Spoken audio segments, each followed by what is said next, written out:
ဒါကတော့ကိုရီးယားရုပ်ရှင်သမိုင်းမှာအပြောင်မြောက်ဆုံးတယောလောင်ပြောင်တဲ့မြင်ကွင်းတစ်ခုပါပဲမနက်9 နာရီမှာစိုးမြို့ကောင်းကင်မှာဆွဲထားတဲ့အမျိုးသားအလောင်းတစ်လောင်းကိုတွေ့ရပြီးအလောင်းကစိုးရဲစခန်းတကားဝကိုတိတ်တိတ်ကြီးမျက်နှာမူထားတယ်ဒါကရဲစခန်းပေါ်ကိုမျက်နှာချင်းဆိုင်စိန်ခေါ်မှုတစ်ရက်ပါတစ်ဖက်ကရဲရာရှိတွေကအမြန်ဆုံးထွက်လာပြီးအမှုစုံစမ်းပေမဲ့ရဲမှုကြီးချွဲကအဖြူရောင်ဝတ်ကိုဖယ်လိုက်ပြီးအလောင်းကိုမြင်လိုက်ရတဲ့တခါမှာတော့ချက်ချင်းနေရာမှာတင်ကြက်တေသွားပါတော့တယ်ရဲမှုကြီးချွဲကဘာမှမခံပါဘူးဘာလို့လဲဆိုတော့ဒီလူကိုသူသိနေတဲ့အပြင်သူကိုယ်တိုင်တက်ခဲ့တာဖြစ်လို့ပါပဲရဲမှုကြီးချွဲဟာတက်တေထောက်ထားတွေအကုန်ဖြက်စီးထားတာတောင်မှအခုလိုမျိုးရဲစခန်းရှိကိုဘလို့ပြန်ရောက်လာလဲဆိုတာနားမလည်နိုင်အောင်ဖြစ်နေပါတယ်ရက်နှဲငယ်ကြာမှာတော့ရဲဌာနမှာနှစ်ဆက်အမှုထမ်းခဲ့တဲ့ရဲမှုကြီးချွဲဟာထူးချွန်ရဲဝန်ထမ်းစုရခဲ့တဲ့အပြင်ရဲမှုချုပ်ရဲ့မျက်နှာသာပေးမှုကိုလည်းရရှိပြီးယာထူးတို့ကိုအခွင့်ရေးရခဲ့ပါတယ်သူ့ဖွဲ့သားတွေတီးတော့လဲရဲမှုကြီးချွဲကိုဝမ်းသာကုန်ပြုကြပြီးအဲ့ဒီနေ့ကရဲမှုကြီးချွဲနဲ့လုပ်ဖော်ကိုင်ဖက်တွေဟာတန်းကောင်ရန်အထိပျော်ပါခဲ့ကြပါတယ်အရက်တောက်ရင်ကားမမောင်းရဆိုတဲ့မူကိုလက်ခံကျင့်သုံးတာကြောင့်ရဲမှုကြီးချွဲကိုအဖွဲ့သားတွေကတက္ကစီပေါ်တင်ပေးလိုက်ပါတယ်လမ်းမှာသူဟာဝမ်းသာအားရနဲ့သူ့ဇနီးကိုတရင်ကောင်းပြောပြပြီးနောက်နှစ်ချိုက်အိပ်ပျော်သွားခဲ့တယ်ဒါပေမဲ့ပြန်နိုးလာတဲ့အခါမှာတော့ဒါကအိမ်ပြန်တဲ့လမ်းမဟုတ်မှန်းသူသိလိုက်ရတယ်သူကရင်မောင်းကိုလမ်းမနေတာလားလို့အမျက်မေးပေမဲ့ရင်မောင်းကဘာမှပြန်မဖြေတဲ့အပြင်ကားကိုပိုပြီးအရှိန်တင်မောင်းနေလိုက်ပါတယ်ကားရှိန်ဟာ100ကျော်အထိချက်ချင်းတက်သွားပါတယ်ဒါကိုမြင်တော့ရဲမှုကြီးချွဲဟာသူ့ရဲ့ရဲအရာရှိချစ်ကြောင်းချက်ချင်းထုတ်ပြပြီးတားဆီးဖို့ကြိုးစားပေမဲ့ရင်မောင်းကတော့မရက်ပါဘူးရင်မောင်းကသူ့ကိုလိုက်နေတယ်ဆိုတာထင်ရှားပါတယ်တက္ကစီဟာလက်ကွင်းထဲကိုဝင်သွားမှရပ်တန့်ခဲ့ပါတယ်ထိုအချိန်မှာရင်မောင်းကဓာတ်ထုတ်ပြီးရဲမှုကြီးချွဲကိုတိုက်ခိုက်ဖို့ကြိုးစားခဲ့ပါတယ်ကံကောင်းစွာနဲ့ပဲရဲမှုကြီးချွဲဟာတတိပြန်ဝင်လာပြီးရှောင်တိန်နိုင်ခဲ့ပါတယ်သူကရင်မောင်းကိုဘာလို့သူ့ကိုတက်ချင်တာလဲလို့မေးမြန်းခဲ့ပါတယ်ရင်မောင်းကတော့ရဲမှုကြီးချွဲရဲ့ရာဇဝတ်မှုတွေနှစ်ပေါင်းများစွာကမှားယွင်းတဲ့စီရင်ချက်တွေမှားယွင်းတဲ့ဆွဆွဲမှုတွေအကျင့်ပြတ်ချစားမှုအမျိုးမျိုးနဲ့လက်စားမှုတွေကိုချိန်ဆပြောဆိုခဲ့ပါတယ်ရဲမှုကြီးချွဲကအပြင်းထန်ညှင်းဆိုပေမဲ့ရင်မောင်းကသူ့ကိုလွတ်ပေးဖို့စိတ်ကူးမရှိတဲ့အပြင်ပိုပြီးပြင်းပြင်းထန်ထန်သူ့ကိုတိုက်ခိုက်ခဲ့ပါတယ်နှစ်ယောက်သားချက်ချင်းတိုက်ခိုက်ကြတော့တာပါပဲရဲမှုကြီးချွဲဟာနှစ်ပေါင်းများစွာအတွေ့အကြုံရှိတဲ့စုံထောက်တစ်ယောက်ဖြစ်လို့အရက်တောက်ထားပေမဲ့လည်းတော်တော်လေးလျင်မြန်ပါတယ်သူဟာရင်မောင်းကိုမြေပြင်ပေါ်လဲကျသွားအောင်လုပ်ပြီးဓာတ်ကိုဝေးရာကိုကန်ထုတ်လိုက်ပါတယ်ဒါပေမဲ့ရင်မောင်းကတော့လက်မလျှော့ပါဘူးသူကကြောက်တုံးတစ်လုံးကိုကောက်ကင်ပြီးရဲမှုကြီးချွဲကိုတက်လို့နီးပါးဖြစ်အောင်လှုပ်လိုက်ပြီးဓာတ်ကိုပြန်ကောက်ပြီးရဲမှုကြီးချွဲကိုထိုးဖို့ပြင်ဆင်လိုက်ပါတယ်ဒါပေမဲ့သူတို့နှစ်ယောက်တိုက်ခိုက်နေရင်မှရင်မောင်းကဓာတ်ကိုသူ့ကိုယ်သူမတော်တဆထိုးမိသွားခဲ့ပါတယ်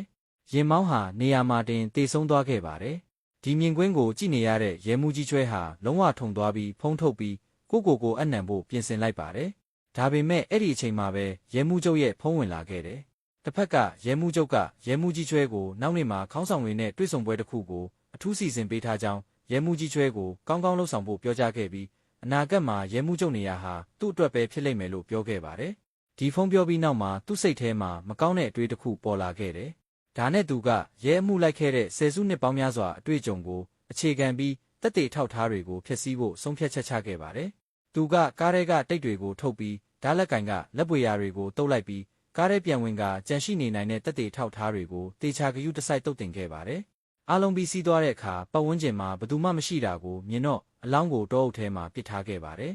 ဒါပေမဲ့ရဲမှုကြီးချွဲဟာရက်နှဲငယ်ကြာမှာပဲအလောင်းကရဲစခန်းရှိကိုဘလို့ပြန်ရောက်လာလဲဆိုတာစဉ်းစားလို့မရခဲ့ပါဘူးမှုခင်းဆေးဆရာဝန်နဲ့လုပ်ဖော်ကိုင်ဖက်တွေတက်တေထောက်ထားတွေစုဆောင်းနေတာကိုမြင်တော့ကြောက်လန့်တကြားဖြစ်နေတဲ့ရဲမှုကြီးချွဲဟာမှုခင်းဖြစ်ပွားရာနေရာကိုအမြန်ဆုံးမောင်းလာခဲ့ပေမဲ့ဘာမှမတွေ့ရတဲ့အတွက်သူအလွန်အမင်းစိတ်ရှုပ်ထွေးခဲ့ရပါတယ်မကြာခင်မှာပဲရဲဖွဲ့ဝင်မာကြီးကအနီးနားမှာအဲ့ဒီတက္ကစီကိုရှာတွေ့ခဲ့ပါတယ်သူကရှောင်ပေးနဲ့အာကျုံးကိုတွားစစ်ဆေးဖို့မှာကြားခဲ့ပါတယ်အာကျုံးကတက္ကစီထိုင်ကုန်ကြားတဲ့ကရဲမှုကြီးချွဲရဲ့ပျောက်ဆုံးသွားတဲ့လက်စီကလစ်ကိုရှာတွေ့ခဲ့ပါတယ်ဒါကရဲမှုကြီးနဲ့တက်ဆိုင်နေတယ်ဆိုတာသူသိလိုက်ရပေမဲ့ရဲမှုကြီးနဲ့အတူရှိခဲ့တဲ့နှစ်ပေါင်းများစွာကိုပြန်စဉ်းစားကြည့်တဲ့အခါရဲမှုကြီးရဲ့စိတ်တက်ကပြဿနာမရှိဘူးလို့သူထင်ခဲ့ပါတယ်ဒါနဲ့သူဘာမှမပြောဘဲလက်စီကလစ်ကိုအိတ်ထဲတိတ်လေးထည့်လိုက်ပါတယ်သူတို့ကားနောက်ဖုံးကိုဖွင့်လိုက်တဲ့အခါသွေးတွေအများကြီးကိုတွေ့ရပါတယ် DNA နှက်ရှင်မှုတွေအရဒါကအလောင်းတည်ခဲ့တဲ့ကားဖြစ်ကြောင်းအတည်ပြုနိုင်ခဲ့ပါတယ်အမှုကိုမီဒီယာတွေကအမြန်ဆုံးဖော်ထုတ်ခဲ့ပြီးဒါကတရားစီရင်ရေးစနစ်အတွက်ရှက်စရာကောင်းတယ်လို့လည်းပြောခဲ့ပါတယ်ရဲစခန်းတစ်ခုလုံးဟာဖိအားတွေအပြင်းထန်ရင်ဆိုင်ရပြီးရဲမှုချုပ်ကချက်ချင်းသတင်းစာရှင်းလင်းပွဲကျင်းပပြီးဒီကိစ္စကိုစုံစမ်းဖို့အထူးအဖွဲ့တစ်ဖွဲ့ဖွဲ့စည်းက3ရက်အတွင်းအမှုဖြေရှင်းဖို့ကန့်သက်ချက်သတ်မှတ်ခဲ့ပါတယ်အထူးအဖွဲ့ခေါင်းဆောင်ကတော့ရဲမှုကြီးချွဲပါပဲဒါပေမဲ့ ရဲမှုကြီးချွဲဟာအမှုလိုက်ဖို့စိတ်မပါတော့တာကြောင့်သူ့ရဲ့လက်ထောက်မာကြီးကိုအမိန့်ပေးပိုင်ခွင့်လွှဲပြောင်းပေးခဲ့ပါတယ်။မာကြီးရဲ့စစ်စစ်ဆက်ဆက်စုံစမ်းစစ်ဆေးမှုအောက်မှာအဖွဲ့သားတွေဟာတဲလုံစတွေကိုတကယ်ပဲရှာတွေ့ခဲ့ပါတယ်။ထောင်နဲ့ချီတဲ့စောင့်ကြည့်ကင်မရာတွေကိုစစ်ဆေးပြီးနောက်မှာတက္ကစီရဲ့နောက်ဆုံးသွားလာခဲ့တဲ့လမ်းကြောင်းကိုနောက်ဆုံးတော့ရှာတွေ့ခဲ့ပါတယ်။ပိုပြီးအရေးကြီးတဲ့တဲလုံစကတော့ကားနောက်ခန်းမှာခရီးသည်တဦးရှိနေတာကိုတွေ့ရပြီးအဲ့ဒီခရီးသည်ကလူသက်သမားဖြစ်နိုင်ခြေအများကြီးရှိတယ်ဆိုတာပါပဲ။ရဲမှုကြီးချွဲကဒါကိုကြားတော့ချက်ချင်းရင်တွေတုန်သွားခဲ့ပါတယ်။တစ်ချိန်တည်းမှာပဲမှုခင်းစေးအဖွဲ့ဘက်ကလည်းတိုးတက်မှုတွေရခဲ့ပါတယ်။သူတို့ကတေဆုံးသူရဲ့လက်တီးကြားကနေလူသက်သမားရဲ့အရေးပြားတ िश ူးတွေကိုရှာတွေ့ခဲ့ပါတယ်။ဒါကြောင့်တေဆုံးသူဟာတိုက်ခိုက်မှုအတွင်းလူသက်သမားကိုကုတ်ချမိခဲ့တယ်လို့ကောက်ချက်ချခဲ့ပါတယ်။တန်တရားရှိသူကိုရှာတွေ့ပြီး DNA နှက်ရှင်နိုင်ခဲ့ရင်ဒီအမှုကိုတေချာပေါက်ဖြေရှင်းနိုင်မှာပါ။အဲ့ဒီနေရာမှာရှိတဲ့ဘသူမှရဲမှုကြီးချွဲရဲ့လေပင်မှာပတိကတ်ထားတာကိုတတိမထားမိခဲ့ကြပါဘူးဖုံးကွယ်ဖို့အတွက်ကြောက်လန့်နေတဲ့ရဲမှုကြီးချွဲကပတိကိုအမြန်ဆုတ်ဖြဲလိုက်ပါတယ်။အဲ့ဒီအချိန်မှာပဲမာကြီးကလူအုပ်ကိုခေါ်ပြီးသူ့ရုံးခန်းထဲကိုဝင်လာခဲ့ပါတယ်။ကံကောင်းစွာနဲ့ပဲဒါကရဲမှုကြီးချွဲရဲ့အိမ်မက်တစ်ခုသာဖြစ်ခဲ့ပါတယ်။သူ့ရဲ့တန်တရားတွေကိုဖယ်ရှားဖို့အတွက်ရဲမှုကြီးချွဲဟာသူ့တက္ကစီစတင်စီးနှင်းခဲ့တဲ့နေရာကိုတိတ်တိတ်လေးသွားကြည့်ခဲ့ပါတယ်။မကြာခင်မှာပဲအဲ့ဒီနေရာကစောင့်ကြည့်ကင်မရာနံပါတ်ကိုသူအတီးပြုတ်နိုင်ခဲ့ပါတယ်။ပြီးတော့ရဲစခန်းကိုပြန်လာပြီးအလုပ်တွေကိုလာစစ်ဆေးဟန်ဆောင်ကရဲရရှိတွေတတိမထားမိတဲ့အချိန်မှာသူတက္ကစီစီးခဲ့တဲ့စောင့်ကြည့်ဗီဒီယိုကိုတိတ်တိတ်လေးယူသွားခဲ့ပါတယ်။ဒါပေမဲ့ဒီအဖြစ်အပျက်တွေအားလုံးကိုတစ်ဖက်ကအာကျွန်းကမြင်နေခဲ့ပေမဲ့အာကျွန်းကတော့ဆက်ပြီးတိတ်ဆိတ်နေခဲ့ပါတယ်။စောင့်ကြည့်ဗီဒီယိုအများပြားကိုနှိုင်းယှဉ်စစ်ဆေးခြင်းအပြင်အာကျွန်းကမကြာခင်မှာပဲတဲလုံစတစ်တစ်ခုကိုတွေ့ရှိခဲ့ပါတယ်။ဒါကတစ်ဖက်ကရဲမှုကြီးချွဲကိုထိတ်လန့်သွားစေခဲ့ပါတယ်။ဒါပေမဲ့ရဲမှုကြီးချွဲကပြန်ကြည့်လိုက်တဲ့အခါဗီဒီယိုထဲမှာအလောင်းတယ်ဆောင်လာတဲ့တန်တရားရှိသူကိုရိုက်ကူးထားတာကိုတွေ့ရတဲ့အတွက်အလကားအထိတ်တလန့်ဖြစ်ခဲ့ရတာပါပဲ။ရဲရာရှိအားလုံးဟာတန်တရားရှိသူကိုဖမ်းဆီးဖို့ချက်ချင်းထွက်လာခဲ့ကြပြီးသူတို့ကလမ်းကျယ်ကြီးထဲမှာတန်တရားရှိသူကိုတကယ်ပဲတွေ့ခဲ့ကြပါတယ်။ရဲရာရှိတွေကကားပေါ်ကနေအမြန်ဆင်းပြီးလိုက်ဖမ်းခဲ့ကြပေမဲ့တန်တရားရှိသူကပထဝီအနေထားကိုကောင်းကောင်းသိတာကြောင့်ရဲရာရှိတွေကိုအမြန်ဆုံးကြော်ဖြတ်ပြီးထွက်ပြေးခဲ့ပါတယ်။ရဲမှုကြီးချွဲကရဲရာရှိတွေကိုခွဲပြီးရှာဖို့အမြန်ပြောခဲ့ပေမဲ့ကန်ဆိုးတဲ့ဒီလူကရဲမှုကြီးချွဲနဲ့တိုက်တိုက်ဆိုင်ဆိုင်တိုးခဲ့တာပါပဲ။လိုက်လံဖမ်းဆီးပြီးနောက်ရဲမှုကြီးချွဲကတန်တရားရှိသူကိုလမ်းပိတ်ထဲမှာပိတ်မိသွားအောင်လုပ်ခဲ့ပါတယ်။ဖမ်းဆီးခံရတော့မယ်ဆိုတာမြင်တော့တန်တရားရှိသူကအပြစ်မရှိကြောင်းအော်ဟစ်ခဲ့ပါတယ်။ရဲမှုကြီးချွဲဟာရင်မောင်းဘယ်လိုတေဆုံးခဲ့လဲဆိုတာသိပြီးသားဖြစ်ပေမဲ့ဒီနောက်ွယ်မှာဘသူကခိုင်းစေနေတာလဲဆိုတာကိုသူတကယ်သိချင်နေခဲ့ပါတယ်။ဒါပေမဲ့တစ်ဖက်လူကတော့သူလဲခိုင်းစေသူကိုမတွေ့ဘူးကြောင်းအားလုံးကစာရိုပေးပို့မှုတွေနဲ့သာဆက်သွယ်ခဲ့တာဖြစ်ကြောင်းပြောခဲ့ပါတယ်။ရဲမှုကြီးချွဲကတစ်ဖက်လူလိန်ညာနေတာမဟုတ်ဘူးဆိုတာသိလိုက်ရတဲ့အတွက်သူ့စိတ်ထဲမှာမကောင်းတဲ့အတွေးတစ်ခုထပ်ပေါ်လာခဲ့ပါတယ်။သူကခါးမှာချိတ်ထားတဲ့ဝေါ်ကီတော်ကီကိုတိတ်တိတ်လေးပိတ်လိုက်ပါတယ်။တန်တရားရှိသူကလည်းရဲမှုကြီးချွဲရဲ့ရည်ရွယ်ချက်ကိုနားလည်သွားပြီးတစ်သားချောင်းကိုကောက်ကင်ကနောက်ဆုံးအကြိမ်ခုခံဖို့ပြင်ဆင်လိုက်ပါတယ်။နောက်တစ်စက္ကန့်မှာပဲရဲမှုကြီးချွဲကတင်းနက်မောင်းကိုချက်ချင်းဆွဲတင်လိုက်ပါတယ်။တန်တရားရှိသူဟာနေရာမှာတင်တေဆုံးသွားခဲ့ပါတယ်။ဒါပေမဲ့ရဲမှုကြီးချွဲကခေါင်းလဲလိုက်တဲ့အခါသူ့နောက်မှာအာကျွန်းကိုတွေးလိုက်ရပါတယ်။ရဲမှုကြီးချွဲကအာကျွန်းဓာတွေအားလုံးကိုမြင်လိုက်တာလားလို့စဉ်းစားနေတဲ့အချိန်မှာပဲမာကြီးကလူတွေခေါ်ပြီးရောက်လာခဲ့ပါတယ်။တန်တရားရှိသူကိုပြစ်တက်လိုက်တာကိုသိတော့ရဲမှုချုပ်ကအတော်လေးဒေါသထွက်သွားခဲ့ပေမဲ့အဖွဲ့သားတွေအားလုံးကတော့ရဲမှုကြီးချွဲအတွက်အတနာခံခဲ့ကြပြီးရဲမှုကြီးချွဲဟာအဲ့ဒီအချိန်ကမတက်တာလို့လုပ်ခဲ့ရတာဖြစ်ကြောင်းပြောခဲ့ကြပါတယ်။ပြီးတော့ရဲမှုချုပ်ကရုတ်တရက်ပြောလိုက်တာကတော့မာကြီးက DNA စစ်ဆေးပြီးရင်အားလုံးရှင်းသွားမယ်လို့ချက်ချင်းပြောခဲ့ပေမဲ့စစ်ဆေးမှုရလဒ်ကတော့အချိန်နှဲငယ်ကြာဦးမှာဖြစ်ပါတယ်။ဒါပေမဲ့သူတို့ကတေဆုံးသူနှစ်ဦးရဲ့ခန္ဓာကိုယ်ထဲမှာတူညီတဲ့မူရစ်ဆေးဝါးတစ်မျိုးကိုစစ်ဆေးတွေ့ရှိခဲ့ပြီးဒါဟာမူရစ်ဆေးဝါးလူယူရာကနေလူတက်မှုဖြစ်ပွားတာဖြစ်နိုင်ကြောင်းပြောခဲ့ပါတယ်။ရဲမှုချုပ်ကဒီထင်ကြေးကအတော်လေးကြိုးကြောင်းစီလျော်တယ်လို့ယူဆခဲ့ပါတယ်။ဗီဒီယိုသက်သေတွေလည်းရှိနေပြီမို့အမှုကိုအမြန်ဆုံးပိတ်သိမ်းခြင်းနဲ့ရဲမှုချုပ်ဟာနောက်နေ့မှာပဲသတင်းစာရှင်းလင်းပွဲကျင်းပခဲ့ပါတယ်။ပြစ်တက်ခံရသူဟာလူသက်သမားဖြစ်ကြောင်းလူသိရှင်ကြားကြေညာခဲ့ပြီးဒီဝမ်းနည်းစရာအဖြစ်အပျက်ဟာသူတို့နှစ်ဦးမူရစ်ဆေးဝါးသုံးစွဲမှုကြောင့်ဖြစ်ပွားခဲ့တာလို့မီဒီယာတွေကိုပြောခဲ့ပါတယ်။ DNA စစ်ဆေးမှုရလဒ်ကိုစောင့်ဆိုင်းယုံသာလို့တော့ကြောင်းပြောခဲ့ပါတယ်။လူတိုင်းရလဒ်ကိုစောင့်နေတဲ့အချိန်မှာရဲမှုကြီးချွဲကတော့တစ်စက္ကန့်မှမနားပါဘူး။သူကဒီကိစ္စရဲ့နောက်ွယ်ကကျိုးကင်သူကိုကိုယ်တိုင်ရှာဖွေခြင်းခဲ့ပါတယ်။တေဆုံးသူနှစ်ဦးစလုံးကတူညီတဲ့မူရစ်ဆေးဝါးကိုသုံးစွဲခဲ့တာကြောင့်ရဲမှုကြီးချွဲဟာမူရစ်ဆေးဝါးရောင်းဝယ်ဖောက်ကားတဲ့လူမိုက်တစ်ယောက်ကိုရှာတွေ့ခဲ့ပါတယ်။အဲ့ဒီလူကိုကောင်းကောင်းရိုက်နှက်ပြီးနောက်မှာတဲလုံစ်တစ်ခုရခဲ့ပါတယ်။ဒီမူရစ်ဆေးဝါးကဘေးထွက်ဆိုးကျိုးတွေအများကြီးရှိတာကြောင့်ဖျက်သိမ်းပြီးသားဖြစ်ပြီးလက်ရှိမှာဒီမူရစ်ဆေးဝါးကိုသုံးစွဲသူနည်းနည်းလေးပဲရှိပါတော့တယ်။ ဒါကြောင့်ရဲမှုကြီးချွဲဟာအဲ့ဒီလူပေးတဲ့စာရင်းနဲ့တန်တရားရှိသူရဲ့ဖုံးခေါ်ဆိုမှုမှတ်တမ်းတွေကိုအခြေခံပြီးနမေကြီးအမှုပညာရှင်ကျွန်းကြီးယုံကိုအမြန်ဆုံးဖော်ထုတ်နိုင်ခဲ့ပါတယ်။ဒါပေမဲ့သူအသေးစိတ်စုံစမ်းစစ်ဆေးဖို့မလုပ်ရသေးခင်မှာပဲတန်တရားရှိသူရဲ့ DNA နှိုင်းယှဉ်မှုရလဒ်ထွက်လာခဲ့ပါတယ်။ပြစ်တက်ခံရသူဟာလူသက်သမားမဟုတ်ကြောင်းတန်တရားဖြစ်ဖွယ်မရှိပါဘူး။ရဲမှုကြီးချွဲကဒါကိုအစကတည်းကသိပြီးသားဖြစ်ပြီးအကျဉ်းထောင်ထဲဝင်ဖို့လည်းပြင်ဆင်ထားပြီးသားပါ။ဒါပေမဲ့ရဲမှုချုပ်ကသူ့ကိုစူပူချင်းမောင်းပြီးနောက်စစ်ဆေးမှုအစီရင်ခံစာကိုရုပ်သိမ်းပြီးဒီအစီရင်ခံစာမရှိခဲ့ဘူးလို့ပြောကာဒီအမှုကိုပိတ်သိမ်းဖို့အတုအယောင်အစီရင်ခံစာတစ်ခုလုပ်ခိုင်းမယ်လို့သူ့အနေနဲ့မထင်ထားခဲ့ပါဘူး။ဒီကိစ္စလေးတစ်ခုကြောင့်သူ့ရာထူးတိုးတာကိုမထိခိုက်စေချင်ဘူးလို့ပြောခဲ့ပါတယ်။ရဲမှုချုပ်ရဲ့ရည်ရွယ်ချက်ကရဲမှုကြီးချွဲရဲ့စိတ်ထဲမှာထပ်တူကြခဲ့ပေမဲ့သူကဒီနောက်ွယ်ကကျိုးကင်သူကိုလွတ်ပေးဖို့စိတ်ကူးမရှိခဲ့ပါဘူး။ဘာလို့လဲဆိုတော့အဲ့ဒီလူကအချိန်မရေးထွက်လာပြီးသူ့ကိုပေါ်တင်ဖော်ထုတ်နိုင်တာကြောင့်ပါ။ဒါနဲ့သူကအမှုပညာရှင်ကျွန်းကြီးယုံရှိတဲ့ဖျော်ဖြေရေးကုမ္ပဏီကိုတွားခဲ့ပေမဲ့မန်နေဂျာကတော့ကျွန်းကြီးယုံဟာအလုပ်မလာတာကြာပြီလို့ပြောခဲ့ပါတယ်။ပရိသတ်တွေကသူမူရစ်စေးသုံးဆွဲရဲ့အပြင်လိန်တူချစ်သူလည်းဖြစ်တယ်ဆိုတာသိခဲ့ရတာကြောင့်ကျွန်းကြီးယုံဟာသူ့ရဲ့အဆက်တကွဲဖြစ်ရဲ့ပေါ်လာပြီးနောက်မှာပုန်းရှောင်နေဖို့ရွေးချယ်ခဲ့ပါတယ်။အခုတော့ဘယ်သူမှသူ့ကိုဆက်သွယ်လို့မရပါဘူး။ရဲမှုကြီးချွဲရဲ့စုံစမ်းစစ်ဆေးမှုကလည်းအခက်ခဲနဲ့ကြုံနေခဲ့ပါတယ်။တစ်ဖက်မှာလည်းအာကျွန်းက CD တစ်ချက်ပြောင်းနေတာကိုတွေးတော့ရင်ထင်းရဲ့ဌာနကိုတွားပြီးအသစ်တစ်ချက်ကူးယူခဲ့ပါတယ်။သူမြင်လိုက်ရတာကအရေးကြီးပါတယ်။ကူးထားတဲ့ဗီဒီယိုဟာအဖြစ်အပျက်ဖြစ်တဲ့နေ့ကလုပ်ဖော်ကိုင်ဖက်တွေကရဲမှုကြီးချွဲကိုတက္ကစီပေါ်တင်ပို့လိုက်တဲ့မြင်ကွင်းဖြစ်ပြီးဒီကားကအမှုမှာပါဝင်တဲ့ကားနဲ့အတိအကျတူနေခဲ့ပါတယ်။ဒါနဲ့အဲ့ဒီနားမှာသူကရဲမှုကြီးချွဲစီကိုတယောက်တည်းသွားပြီးစောင့်ကြည့်ဗီဒီယို CD နဲ့လက်စီကလစ်ကိုပေးလိုက်ကရဲမှုကြီးဒီအမှုမှာပါဝင်နေတာကိုသိပေမဲ့ရဲမှုကြီးမှာပြောမရတဲ့အခက်အခဲတွေအများကြီးရှိမယ်ဆိုတာတေချာပေါက်သိပါတယ်လို့ပြောပြီးရဲမှုကြီးချွဲရဲ့အခက်အခဲတွေကိုနားလည်ကြောင်းပြသခဲ့ပါတယ်။ရဲမှုကြီးချွဲကဒီကိစ္စကိုတေချာကင်တွယ်မယ်လို့လည်းယုံကြည်ပါတယ်။နောက်နေ့မှာရဲမှုကြီးချွဲဟာရဲစခန်းရှိကကားထဲမှာထိုင်နေပြီးကိုအနှံတင်မတင်ချီတုံချတုံဖြစ်နေခဲ့ပါတယ်။အဲ့ဒီအချိန်မှာပဲမန်နေဂျာကဖုန်းဆက်လာပြီးကျွန်းကြီးယုံကဘာတစ်ခုဖွင့်ထားတယ်လို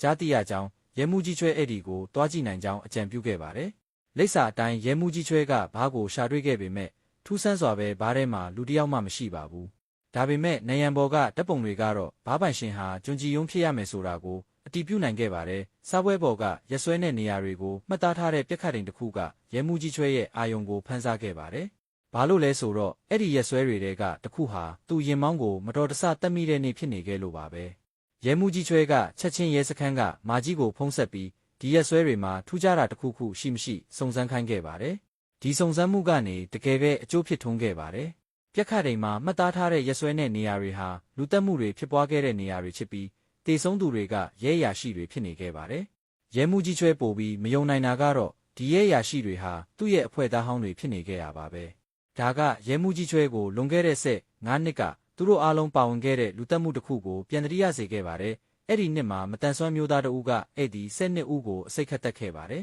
။ဒါပေမဲ့ရဲတပ်ဖွဲ့ကတစ်နှစ်နီးပါးစုံစမ်းစစ်ဆေးခဲ့ပေမဲ့မတန်တရားရှိသူရဲ့တဲလုံဆက်မှမတွေ့ခဲ့ပါဘူး။ပြည်သူလူထုရဲ့ဖိအားတွေကြောင့်အဖွဲ့ကောင်းဆောင်ဖြစ်ခဲ့တဲ့ဝါဖို့ရဲမှုချုပ်ဟာယာရုတို့ဖို့အတွက်ဘာမှအလုပ်လုပ်တဲ့မတန်ဆွမ်းမျိုးသားကိုလူသက်သမားဖြစ်ဖမ်းဆီးခဲ့ပါတယ်။အပြင်လူနှစ်ဦးကိုပိုက်ဆံပေးပြီးမျက်မြင်သက်သေအယောင်ဆောင်ခိုင်းကဒီကြီးစားလူတက်မှုကိုအလွယ်တကူပိတ်သိမ်းခဲ့ပါတယ်။15နှစ်အတွင်းမှာဒီဝဖို့ရဲမှုချုပ်ဟာယာရုတွေတက်ခဲ့ပြီးနောက်ဆုံးမှာရဲမှုချုပ်နေရာကိုရခဲ့ပါတယ်။အဲ့ဒီအချိန်ကရဲရာရှိလေးတဦးဖြစ်တဲ့ရဲမှုကြီးချွဲလဲစုံထောက်ဖွဲ့ကောင်းဆောင်ဖြစ်လာခဲ့ပါတယ်။အခုတော့ရဲမှုကြီးချွဲကအဲ့ဒီအမှုကိုပြန်ကြည့်ဖို့အမြန်ပြန်သွားခဲ့ပါတယ်။သူ့အနေနဲ့မထင်ထားတာကတော့မကြသေးခင်ကတေဆုံးသွားတဲ့ဒီလူနှစ်ဦးဟာအဲ့ဒီအမှုကမျက်မြင်သက်သေတွေဖြစ်နေခဲ့တာပါပဲပြီးတော့အဲ့ဒီမတန်ဆွမ်းတန်တရားရှိသူမှာတားတယောက်ရှိပြီးသူ့နာမည်ကကျွန်းကြီးယုံနဲ့ဒါပေမဲ့ရဲမှုကြီးချွဲကျွန်းကြီးယုံကိုမရှာရသေးခင်မှာပဲကျွန်းကြီးယုံကရဲစခန်းကိုလာရောက်အနှံခဲ့ပါတယ်လွန်ခဲ့တဲ့လအနည်းငယ်ကကျွန်တော်လူတစ်ယောက်ကိုတတ်ပြီးတော့သူငယ်ရန်ကျောင်းဆောက်လုပ်ရေးနေရာကကရိန်းပေါ်မှာဆွဲထားခဲ့တယ်တရားခံကကျွန်တော်ရုံခန်းရဲကရဲရရှိတွေကစက်တေသွားခဲ့ကြပါတယ်ရဲမှုကြီးချွဲကလည်းဒါကိုကြားတော့ရဲစခန်းကိုအမြန်ဆုံးရောက်လာခဲ့ပါတယ်။ကျွန်းကြီးယုံဘာလုပ်နေလဲဆိုတာ तू မသိပေမဲ့ဒီကိစ္စကဒီလောက်တော့မရိုးရှင်းဘူးဆိုတာသိချပါတယ်။ဘာလို့လဲဆိုတော့ကျွန်းကြီးယုံကရဲမှုကြီးချွဲကိုတယောက်တည်းစစ်ဆေးဖို့တောင်းဆိုခဲ့ပြီးစောင့်ကြည့်ကိရိယာတွေအားလုံးကိုပိတ်ခိုင်းခဲ့လို့ပါပဲ။ရဲမှုချုပ်ရဲ့ခွင့်ပြုချက်ရပြီးနောက်ရဲမှုကြီးချွဲကစောင့်ကြည့်ကိရိယာတွေကိုပိတ်လိုက်ပါတယ်။ကျွန်းကြီးယုံကသူ့ရဲ့ရည်ရွယ်ချက်ကိုချက်ချင်းပြောခဲ့ပါတယ်။သူ့ရဲ့မူလအစီအစဉ်ကတက္ကစီရင်မောင်းကိုရဲမှုကြီးချွဲကိုတက်ခိုင်းဖို့ဖြစ်ပေမဲ့ရဲမှုကြီးချွဲကရင်မောင်းကိုပြန်တက်လိုက်လိမ့်မယ်လို့မထင်ထားခဲ့ပါဘူး။ ဒါပေမဲ့ဒါကအစီအစဉ်ကိုမရက်တန့်စေခဲ့ပါဘူး။ဘာလို့လဲဆိုတော့ကျွန်းကြီးယုံကရဲမှုကြီးချွဲရင်မောင်းကိုတက်နေတဲ့ဗီဒီယိုကိုရိုက်ထားခဲ့လို့ပါပဲ။ရဲမှုကြီးချွဲကဒီဗီဒီယိုကိုအပြင်မထွက်စေချင်ရင်ကျွန်းကြီးယုံကိုလူတစ်ယောက်တက်ပေးရမှာဖြစ်ပြီးအဲ့ဒီလူကအပြင်ကဝါဖို့ရဲမှုချုပ်ပါပဲ။ဘာလို့လဲဆိုတော့ရဲမှုချုပ်ရဲ့ကြိုးကင်မှုကြောင့်သူ့ဖေဟာမတရားထောင်ချခဲ့ရတာဖြစ်ပါတယ်။ရဲမှုကြီးချွဲအပြင်ထွက်လာပြီးရဲမှုချုပ်ကိုပြောပြခဲ့ပါတယ်။သူဘလို့စစ်ဆေးပါစေကျွန်းကြီးယုံကဘာမှမပြောဘူးလို့ပြောခဲ့ပါတယ်။ဒီလူကလူသက်သမားမဟုတ်ပေမဲ့သူ့ကိုလွယ်လွယ်ကူကူလွတ်ပေးလို့မရဘူးလို့လည်းပြောခဲ့ပါတယ်။ရဲမှုကြီးချွဲရုံးခန်းကိုပြန်ရောက်တော့အချိန်တော်ကြာစိတ်ရှုပ်ထွေးနေခဲ့ပါတယ်။သူကသူ့ရဲ့ရဲတစိမ့်နဲ့တင်နက်ကိုစားပွဲပေါ်တင်ပြီးရဲမှုချုပ်ကိုသူ့ရဲ့ရာဇဝတ်မှုတွေကိုဝန်ခံဖို့ပြင်ဆင်နေခဲ့ပါတယ်။ဒါပေမဲ့အတွင်းရေးမှူးကရဲမှုချုပ်ကအပြင်ထွက်သွားတာကြာပြီလို့ပြောခဲ့ပါတယ်။ရဲမှုကြီးချွဲပြန်လှည့်လာခဲ့ရပေမဲ့စစ်ဆေးခန်းကိုဖျက်သွားတဲ့အခါကျွန်းကြီးယုံကိုလွတ်ပေးထားတာကိုတွေ့လိုက်ရပါတယ်။လုတ်ဖော်ကိုင်ဖက်တဦးကရဲတပ်ဖွဲ့ကအမှုပညာရှင်တဦးကိုအကြောင်းမဲ့ဖမ်းဆီးထားမယ်ဆိုရင်ပြည်သူလူထုရဲ့ဝေဖန်မှုတွေကိုတေချာပေါက်ဖြစ်စေလိမ့်မယ်လို့ပြောခဲ့တာကြောင့်ကျွန်းကြီးယုံကိုအရင်လွတ်ပေးလိုက်ရတာပါလို့ပြောခဲ့ပါတယ်။ဒါပေမဲ့မာကြီးကအာကျွန်းကိုကျွန်းကြီးယုံနောက်ကိုလိုက်ခိုင်းထားခဲ့ပေမဲ့အာကျွန်းကသူ့ကိုလမ်းပြောက်သွားခဲ့ပါတယ်။ရဲမှုကြီးချွဲတစ်ခုခုမားနေပြီဆိုတာတိလိုက်တာနဲ့ချက်ချင်းကားမောင်းပြီးရဲမှုချုပ်ကိုရှာဖွေခဲ့ပါတယ်။သူကကားမောင်းရင်ရဲမှုချုပ်ကိုဖုန်းခေါ်ခဲ့ပေမဲ့ဖုန်းကဘယ်သူမှမကင်ပါဘူး။ရဲမှုကြီးချွဲရဲမှုချုပ်ရဲ့ကားပါကင်ကိုရောက်တဲ့အခါကျွန်းကြီးယုံကဖုန်းခေါ်လာပြီးသူကရဲမှုချုပ်ရဲ့ကားထဲမှာလက်ဆောင်လေးတစ်ခုထည့်ထားခဲ့တယ်လို့ပြောခဲ့ပါတယ်။အဲ့ဒီအချိန်မှာပဲရဲမှုချုပ်ကကားပေါ်တက်လာခဲ့ပါတယ်။ရဲမှုကြီးချွဲကရဲမှုချုပ်စီကိုအမြန်ပြေးသွားခဲ့ပြီးနောက်တစ်စက္ကန့်မှာပဲထင်မထားတာဖြစ်လာခဲ့တယ်။ဒီအရာအလုံးကိုလုပ်ပြီးနောက်ကျွန်းကြီးယုံကကားမောင်းပြီးထွက်သွားခဲ့ပါတယ်။တစ်ချိန်တည်းမှာပဲရဲစခန်းကလူတိုင်းအီးမေးလ်တစ်စောင်ရခဲ့ပါတယ်။ဖွင့်ကြည့်လိုက်တဲ့အခါရဲမှုကြီးချွဲရင်မောင်းကိုတက်တဲ့ဗီဒီယိုကိုတွေ့လိုက်ရပါတယ်။လူတိုင်းအပြည့်အဝနားမလည်ခင်မှာပဲရဲမှုချုပ်ဟာပောက်ကွဲမှုကြောင့်တေဆုံးသွားကြောင်းသတင်းရခဲ့ပါတယ်။မာကြီးကချက်ချင်းတစ်ခုခုမားနေပြီဆိုတာသိလိုက်ပြီးကျွန်းကြီးယုံရဲ့ကိုရေးအချက်လက်တွေကိုပြန်လည်စုံစမ်းခဲ့ပါတယ်။ရလက်ကသူ့ရဲ့မျှော်ရင်းချက်ကိုကျော်လွန်သွားခဲ့ပါတယ်။ကျွန်းကြီးယုံဟာအဲ့ဒီမတန်ဆွမ်းမျိုးသားရဲ့သားမဟုတ်ပါဘူး။သူ့ရဲ့သားနာမည်ကကျွန်းကြီးယုံဖြစ်ပေမဲ့ဒီလူကမဟုတ်ပါဘူး။မာကြီးကအာကျွန်းကိုအရေးပေါ်အခြေအနေရှိလို့သူ့ကူညီလိုတယ်လို့ပြောပြီးအမြန်ဖုန်းဆက်ခဲ့ပါတယ်။အဲ့ဒီနောက်မာကြီးကအာကျွန်းရှိရာကိုအမြန်သွားခဲ့ပြီးနောက်တစ်စက္ကန့်မှာပဲမာကြီးကသူ့တေနက်ကိုအာကျွန်းဘက်ကိုချိန်လိုက်ပါတယ်။တကယ်တော့အာကျွန်းကအဲ့ဒီမတန်ဆွမ်းမျိုးသားရဲ့သားဖြစ်ပြီးနောက်ပိုင်းမှာမွေးစားခံရပြီးနမီပြောင်းခဲ့တာဖြစ်ပါတယ်။နှစ်ပေါင်းများစွာလှုပ်ဖော်ကိုင်ဖက်ဖြစ်ခဲ့တဲ့အတွက်မာကြီးကသူ့ကိုချက်ချင်းသူ့နဲ့အတူရဲစခန်းကိုလိုက်သွားပြီးကိုအနံ့ဖို့တိုက်တွန်းခဲ့ပါတယ်။မထင်ထားပဲအာကျွန်းကရုတ်တရက်ခုံအုပ်ပြီးမာကြီးကိုလဲကျအောင်လုပ်ကာမာကြီးရဲ့ပစ္စတိုကိုလူယူလိုက်ပါတယ်။တောင်းပန်ပါတယ်ကျွန်တော်မှရွေးချယ်စရာမရှိဘူး။တင်းနဲ့တန်တစ်ချက်ကြားပြီးနောက်ကိုရီးယားရဲ့နံပါတ်1လက်ဝှေ့သမားကွယ်လွန်သွားခဲ့ပါတယ်။တစ်ဖက်မှာလည်းရဲမှုကြီးချွဲကအတုအယောင်ကျွန်းကြီးယုံရဲ့ဘားကိုရှာတွေ့ခဲ့ပါတယ်။အဲ့ဒီအချိန်မှာအတုအယောင်ကျွန်းကြီးယုံကကို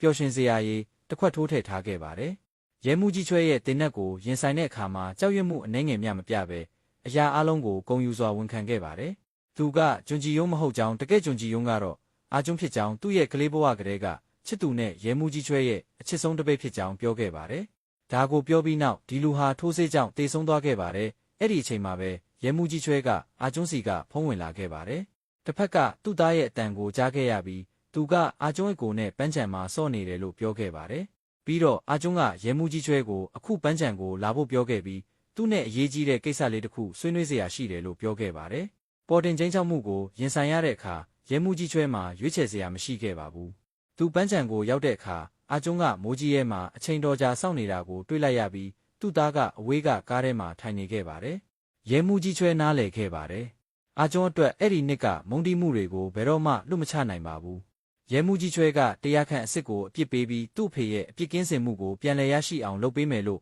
ထက်ခါတလဲလဲအာမခံခဲ့ပေမဲ့အာကျွန်းကသူကိုယ်တိုင်ကတရားခံအစ်စ်ဖြစ်တယ်လို့ပြောခဲ့ပါတယ်။တကယ်တော့အာကျွန်းဟာသူ့ဖေနဲ့အတူကလေးဘဝကတည်းကကြီးပြင်းလာခဲ့တာပါ။သူ့ဖေကပညာနေပြီးနေနေယူပေမဲ့အကောင်းဆုံးအရာတွေကိုသူ့အတွက်အမြဲချန်ထားပေးခဲ့ပါတယ်။ဒီနေ့မှာသူ့ဖေကညဘက်အထိအိမ်မပြန်သေးတာကြောင့်အာကျွန်းကသူ့ဖေအလုပ်လုပ်တဲ့ဘားကိုတွားခဲ့ပေမဲ့သူ့ဖေကိုအရက်မူးနေတဲ့အဲ့ဒီအုပ်စုတစုကအဆက်ခွဲနေတာကိုတွေ့လိုက်ရပါတယ်။သူတို့ကသူ့ဖေကိုလက်သီးနဲ့ထိုးခြေထောက်နဲ့ကန်ပြီးအမိုက်တွေကိုသူ့ဖေကောင်းပေါ်တုံချခဲ့ပါတယ်။ငယ်ရွယ်တဲ့အာကျွန်းကဒီလိုအဆက်ရစရာကိုမခံနိုင်တော့တာကြောင့်မိဖို့ချောင်ကိုသွားပြီးဘေးနားကအစိတ်ကိုဝိုင်ထဲကိုတုံထည့်လိုက်ပါတယ်။သူ့ဖေကအဲ့ဒီတွေကိုဝိုင်ပေးပြီး3မိနစ်အတွင်းမှာပဲဒီလူတွေဟာသွေးတွေအန်လာကြပါတယ်။မကြခင်မှာပဲသူတို့အားလုံးအစိတ်တင်ပြီးတေဆုံးသွားခဲ့ကြပါတယ်။ သူ့ဖေကအာကျွန်းရဲ့လက်ထဲကအစိတ်ကိုမြင်တဲ့အခါမှာတော့သူ့မျက်စိရှိကအရာအလုံးကိုမယုံနိုင်အောင်ဖြစ်ခဲ့ရပါတယ်။အဲ့ဒီနောက်မှာအာကျွန်းကသူကိုယ်တိုင်လူသက်သမားဖြစ်ကြောင်းရဲတွေကိုအပြင်းထန်ပြောခဲ့ပေမဲ့